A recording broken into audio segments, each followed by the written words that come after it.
Jordan got off to a hot start again for the second day. How would you describe that round? It was up and down, I guess, for the day. Yeah, I definitely hit it better yesterday and putted better today. So just try to put them both together on the weekend. Go ahead, Bob. Is it sort of inevitable around here? There's going to be some trouble. It's hard. It seems like everybody's having a hard time, getting through clean. I think it's a great golf course.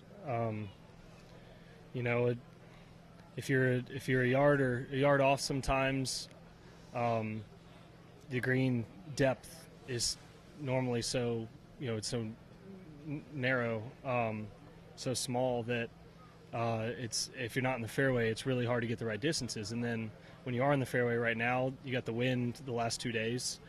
I'm not sure what it'll do later today, but it makes distance control pretty challenging. So when I was playing from the fairway, for the most part, I hit some really nice shots, and then when I got off a little off the tee today, it was a little bit harder. Yeah. It's just it's a great golf course, and it's firming up, which is going to make these fairways even narrower and put even more of a premium on hitting them.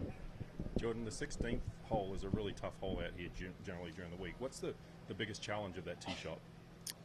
Well, I think the last couple days the biggest challenge is it's blowing pretty hard off the left, and you can't feel any of it. It's all blocked on the tee. So for us, we like to feel what it is.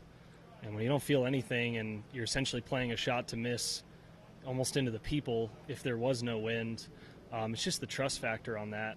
And and then you gotta pick a club and pick a shot, and you can't be second guessing either one of them. So you have to hit a really nice ball off that tee. If you do, it is a birdie hole. You can hit a short iron into that green, and it's been downwind on the second shot.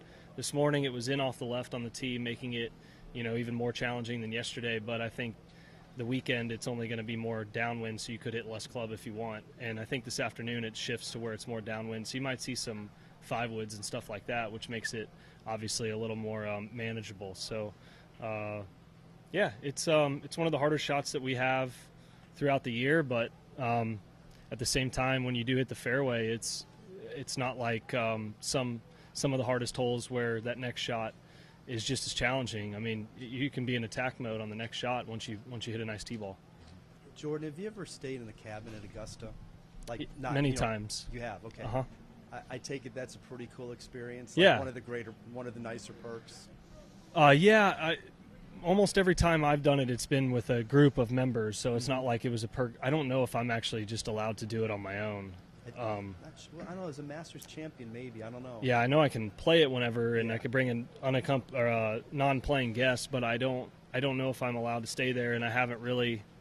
Anytime I've gone solo, I've gone in and out on the same day, and then the other time I've stayed there, it's always been in a group of at least 2 groups. Right. But yeah, it's spectacular. I mean, it's a great experience.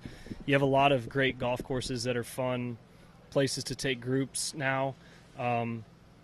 That one is very different from some of the newer ones where it's more casual and lit up greens and all that, and obviously it's a little more buttoned up there. So, but when you go wherever you go, for dinner and on, there's obviously history everywhere that there's only a few places in the world have like that. Have you done the full experience? Like, you stay overnight, eat dinner, play 36 maybe. Yeah, probably. Maybe 15 times? Yeah. That's quite a lot. Which is your favorite cabin? I'm sorry? Which is your favorite cabin? I don't even know all their names, but the first time I played it, we stayed on the one that was closest to the 10th tee box, which was pretty cool just because we popped out on 10 and played the back 9 when we didn't think we were going to play any golf that day. I don't know. It might be. It's a really I've stayed in Butler, which is really cool, overnight. And then the new ones that the sponsors have, like AT&T has down at the bottom, down left of number 10 fairway, those are spectacular. And then they have those brand new ones on the par 3 I haven't stayed in yet, but everyone talks highly of those. Jordan, I asked you, I know you focus on the weekend, as you just said, but you play the next 2 home state events? I'm not playing next week, no. With Valero? Probably. I'm not sure yet. 50-50. Okay, thanks. What's been the most encouraging sign in your game this week, last week? I think in general it's all encompassing. I mean, I don't think the stats show I feel like I'm gaining. I feel like the way I'm playing is I'm driving it. I think I'm driving it in the top 20. I think I'm striking it in the top 20. I think my short game's in the top 20. I think my putting's in the top 20.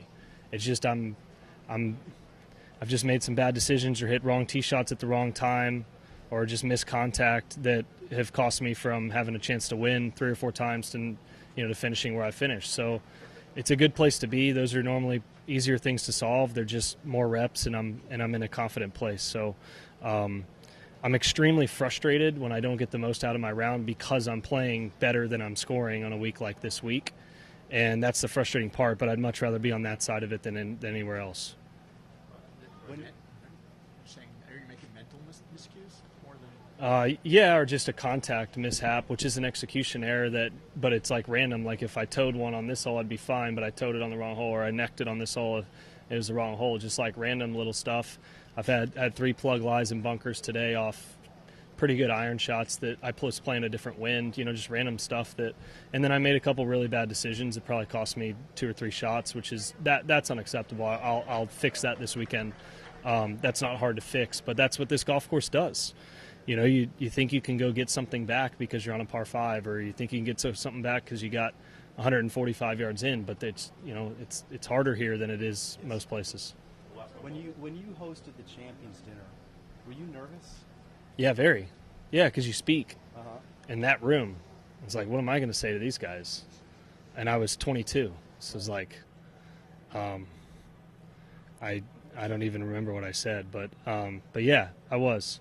Not anymore. Have you settled in now? Like you kind of know where you're going to sit and who Yeah. you're going to sit near? Yeah, it's kind of funny. It's kind of like, 6th, 7th grade, where you if the teacher, they have assigned seats, you get all bummed, and then when they let you sit wherever you want, you end up sitting in the same spot every day anyways. It's kind of the same deal. And when we sit with Scotty, but then when Scotty wins, then he's done that twice in the last 3 or 4, so it's everyone's kind of, sometimes they click, and then there's a certain section on the far side from where we sit where you don't sit because it's Jack and Tiger, and that's where Arnie was. Yeah. Appreciate it. Thank you.